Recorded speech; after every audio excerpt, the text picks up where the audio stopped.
Assalamualaikum warahmatullahi wabarakatuh. Perkenalkan, nama saya Muhammad Fauzan Bagas Saputra, berserta dua rekan saya yaitu Muhammad Mansur dan Ronaldo Kristio. Kami dari Prodi Manajemen Universitas Dinamika Surabaya. Di sini kami akan membahas tentang bab manajemen pemasaran, yaitu menganalisis konsumen pasar.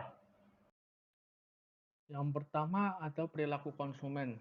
Apa sih perilaku konsumen itu?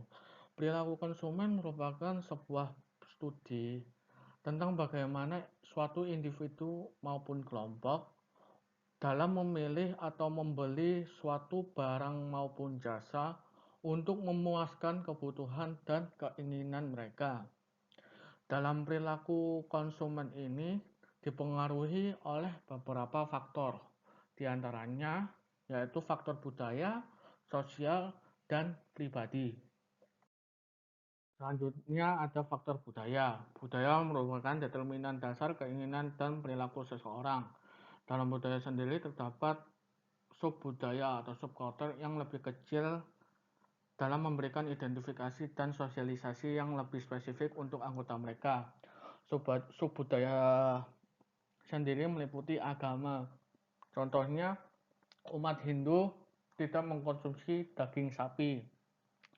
Sementara umat Islam tidak keberatan untuk mengkonsumsi daging sapi.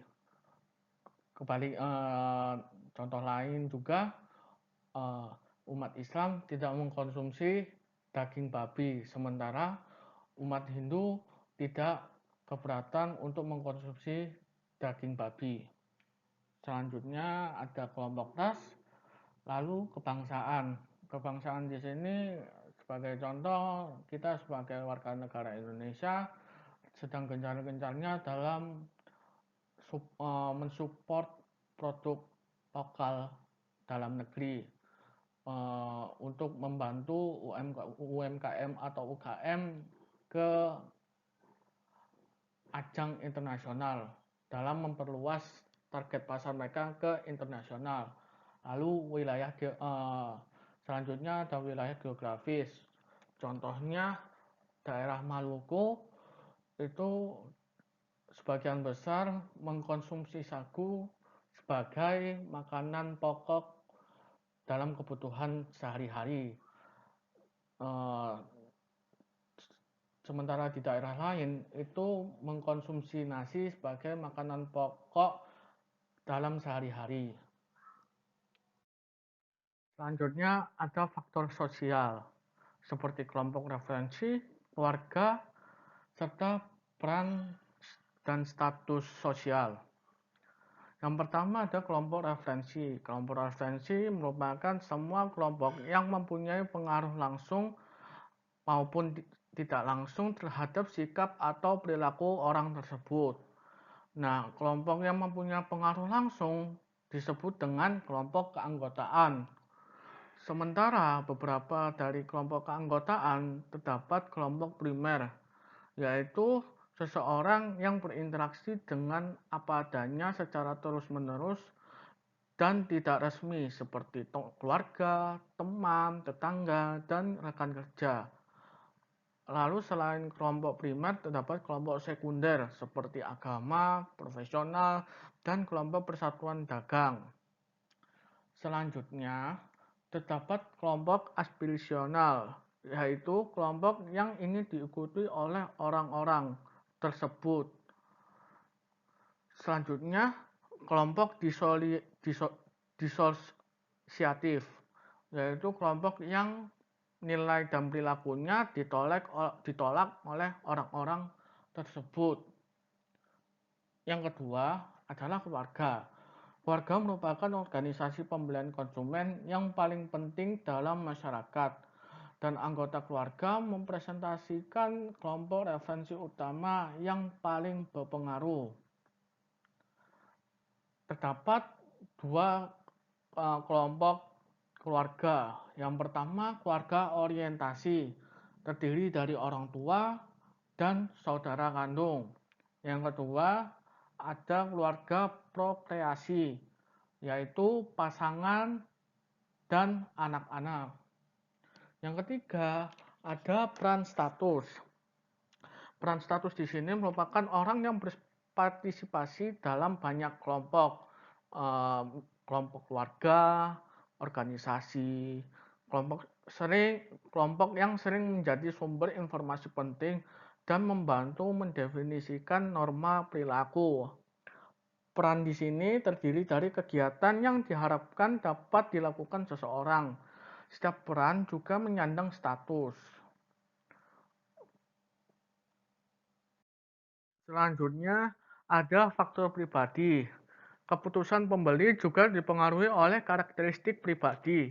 Faktor pribadi meliputi usia dan tahap dalam siklus hidup pembeli, pekerjaan dan keadaan ekonomi, dan terakhir kepribadian dan konsep diri. Yang pertama, usia dan tahap siklus hidup. Konsumsi juga dibentuk oleh siklus hidup dalam suatu keluarga, dalam jumlah usia, serta jenis kelamin orang dalam rumah tangga pada satu waktu tertentu. Yang kedua, pekerjaan dan keadaan ekonomi. Pekerjaan juga dapat mempengaruhi dalam pola konsumsi, serta pemilihan dalam produk sangat dipengaruhi oleh keadaan ekonomi, seperti penghasilan yang dapat dibelanjakan, lalu kekuatan pinjaman seperti meminjam uang kepada bank untuk memenuhi kebutuhan sehari-hari dan lain-lain. Yang ketiga, ada kepribadian dan konsep diri. Setiap orang mempunyai karakteristik pribadi yang mempengaruhi perilaku pembeliannya.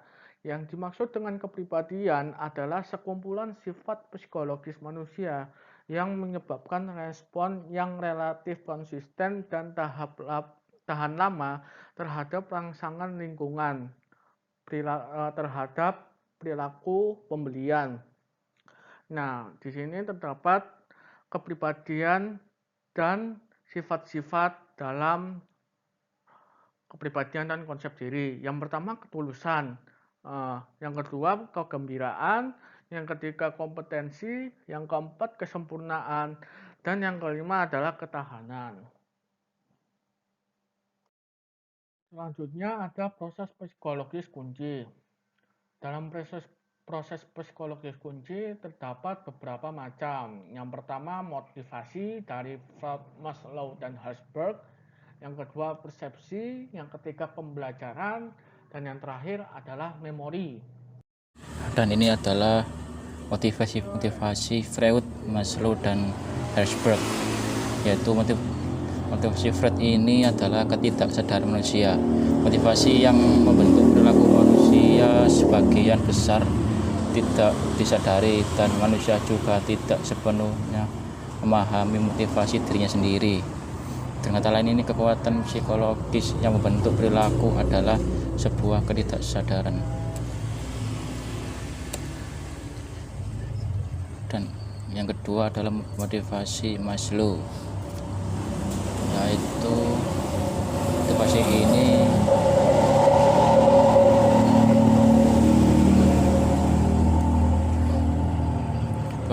menurut Maslow ini kebutuhan tersebut didorong oleh dua kekuatan, yakni motivasi kekurangan dan motivasi perkembangan. Motivasi kekurangan ini bertujuan untuk mengatasi masalah ketegangan manusia karena berbagai kekurangan yang ada. Dan yang terakhir adalah motivasi Herzberg.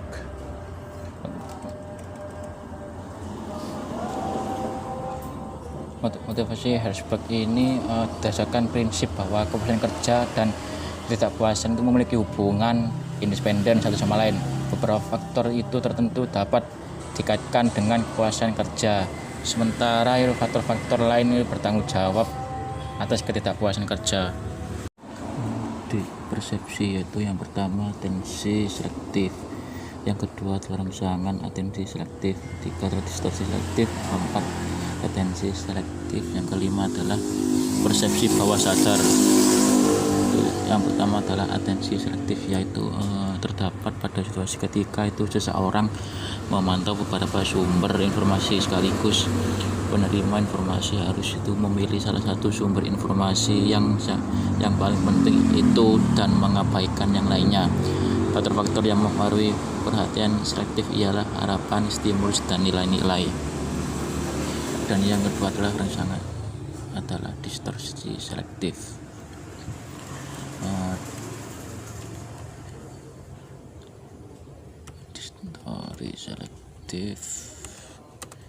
Distorsi selektif yaitu kecenderungan untuk menerjemahkan informasi dengan cara yang sesuai dengan konsep-konsep awal kita.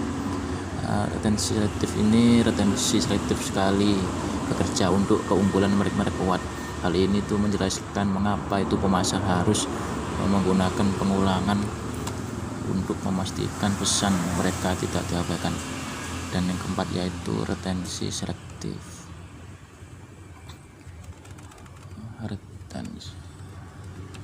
Retensi selektif yaitu ketika kita itu mengingat poin bagus tentang sebuah produk yang kita sukai dan melupakan poin bagus tentang produk pesaing.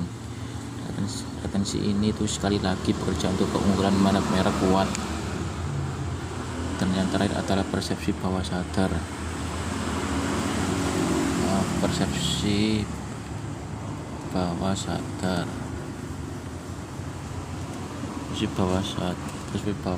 yaitu kemampuan konsumen itu memberikan tanggapan terhadap stimulus yang berbau kesadaran.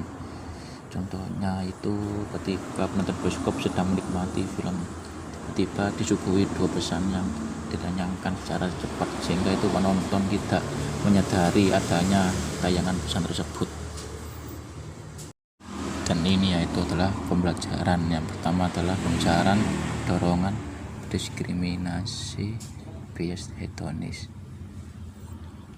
Diskriminasi itu hubungan itu ketidakseimbangan antara suatu kelompok dan sikap membedakan itu secara terhadap cenderung oleh kelompok-kelompoknya, mayoritas itu terhadap kelompok-kelompok minoritas. Dan dorongan itu adalah untuk menuju ke hal yang positif, yaitu untuk melakukan hal-hal yang baik ketika kita saling menguatkan satu sama yang lain. Memori yaitu yang pertama itu memori jangka pendek, dua adalah memori jangka panjang, tiga adalah proses memori, dan empat pengambilan memori. Yang pertama yaitu memori jangka pendek, yaitu informasi yang dipikirkan saat ini atau disadari oleh seorang. Ini disebut dengan memori primer atau aktif. Peristiwa terbaru ini dan data sensorik seperti suara disimpan dalam memori jangka pendek. Dan yang kedua yaitu memori jangka panjang, yaitu merupakan ingatan yang disimpan di otak itu dan dapat diingat kembali di masa yang akan datang. Ingatan ini itu dibagi menjadi dua jenis, yaitu ingatan sekunder dan ingatan tersier. Dan yang ketiga adalah proses memori. Proses memori yaitu proses pengulangan ke sistem ingatan jangka panjang untuk pengulangan yang diberikan oleh sistem memori jangka pendek. Yaitu yang terakhir adalah pengambilan memori. Pengambilan memori yaitu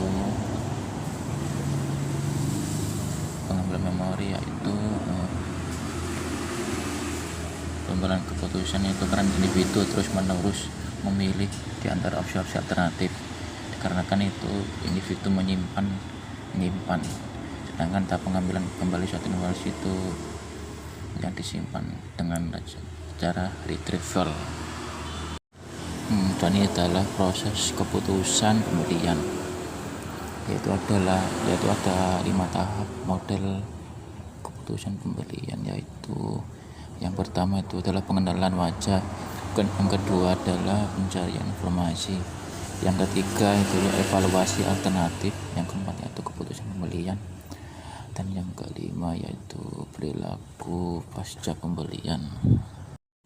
Ini adalah pengenalan masalah. Dari gambar di samping ini adalah di Indomaret, yaitu saling mengenal satu sama lain, yaitu pertanyaan yang akan dicari jawabannya itu melalui pengumpulan data untuk mencapai suatu tujuan. Dan ini adalah pencarian informasi. Itu yang pertama itu sumber informasi, di antara berikut ini adalah pribadi, komersial, publik, eksperimental. Yang kedua itu adalah dinamika pencarian. Dinamika pencarian ini tujuan utama ini adalah untuk melihat dinamika, menjadi indikator untuk melihat dinamika pencarian pertolongan terjadi, yaitu pertolongan secara formal pada mahasiswa laki-laki yang mengalami gejala depresi dengan suicidal. Evaluasi alternatif, yaitu yang pertama keyakinan dan sikap, dan kedua adalah model ekspektasi nilai, dan ketiga adalah keputusan pembelian, yaitu yang pertama keyakinan itu yakin pada diri sendiri untuk menuju ke tujuannya. Yang kedua adalah sikap pribadi kita itu sangat penting ya, sikap toleran terhadap orang lain dan diri sendiri serta untuk orang lain. Keputusan pembelian. Di dalam tahap evaluasi, konsumen membentuk referensi antar produk untuk mengambil sebuah pilihan. Konsumen juga membentuk maksud untuk membeli produk yang akan disukainya dan melaksanakannya membeli. Konsumen dapat membentuk 5 subjek putusan. Contohnya adalah merek A, penyalur 2, kuantitas 1 komputer, waktu si akhir minggu, dan metode pembayaran, itu kartu kredit.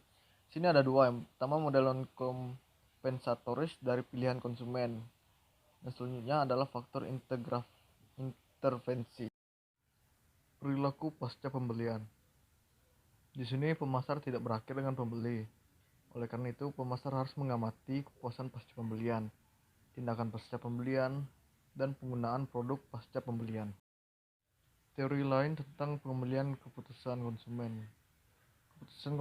Keputusan konsumen mungkin tidak selalu berkembang dengan cara pemasaran yang cermat. Ada beberapa teori dan pendekatan lain yang dapat menjelaskannya, seperti tingkat keterlibatan konsumen, heuristik dan bias keputusan, akuntansi mental, menentukan profil proses keputusan pembelian pelanggan. Tingkat keterlibatan konsumen. Model ekspektasi nilai mengkonsumsikan tingkat keterlibatan yang tinggi di pihak konsumen. Dapat definisikan keterlibatan konsumen berdasarkan tingkat keterlibatan pemrosesan aktif yang dilakukan konsumen dalam merespon rangsangan pemasaran. Pertama, model kemungkinan elaborasi. Yang kedua, strategi pemasaran keterlibatan rendah. Dan terakhir adalah perilaku pembelian pencari keragaman. Heuristik dan bias keputusan. Beberapa ahli mendefinisikan berbagai heuristik dan bias dalam pengambilan keputusan konsumen setiap hari. Berbagai heuristik dan bias itu memainkan peran ketika konsumen memperkirakan kemungkinan hasil atau kejadian di masa depan. Seperti heuristik ketersediaan. Pembeli berdasarkan prediksi mereka berdasarkan kecepatan dan kemudahan di mana satu contoh hasil tertentu muncul di pikiran mereka. Yang kedua, heuristik representatif. Konsumen berdasarkan prediksi mereka atas representatif atau semirip apa suatu hasil dengan contoh yang lain. Akuntansi mental. Di sini mengacu pada cara konsumen mengkodekan, mengkategorikan, mengevaluasi hasil dari finansial dari pilihan. Secara resmi, akuntansi mental adalah kecenderungan untuk mengkategorikan dana atau item nilai meskipun tidak ada basis logis untuk kategori itu. Seperti orang seiring menjalankan tabungan mereka ke rekening terpisah untuk memenuhi tujuan yang berbeda, meskipun dana dari kedua rekening dapat diterapkan ke sembarang tujuan. Dan akuntansi mental didasarkan pada sekelompok prinsip. Yang pertama, konsumen cenderung memisahkan keuntungan. Yang kedua, konsumen cenderung mengintegrasikan kerugian. Yang ketiga, konsumen cenderung mengintegrasikan kerugian yang lebih kecil. Dan yang terakhir, konsumen cenderung memisahkan keuntungan kecil dari kerugian besar. Menentukan profil proses keputusan pembelian pelanggan. Sini dapat dipelajari tahap-tahap dalam proses pembelian untuk produk mereka. Mereka dapat memikirkan bagaimana mereka sendiri akan bertindak. Dalam metode introspektif, mereka dapat menaruhkan sejumlah kecil pembeli baru, meminta mereka mengingat kejadian yang menyebabkan mereka melakukan pembelian. Dalam metode retrospektif, mereka dapat menggunakan metode prospektif untuk menemukan konsumen yang berencana membeli produk dan meminta mereka menceritakan jalan pikiran dalam proses pembelian yang mereka lalui, atau mereka dapat meminta konsumen menjelaskan cara ideal untuk membeli produk. Dalam metode perspektif, setiap metode menghasilkan gambaran langkah-langkah dalam proses. Sekian presentasi dari kami. Apabila ada salah kata, kami mohon maaf. Wassalamualaikum warahmatullahi wabarakatuh. Salam kebajikan. Om Swastiastu. Namo Buddhaya.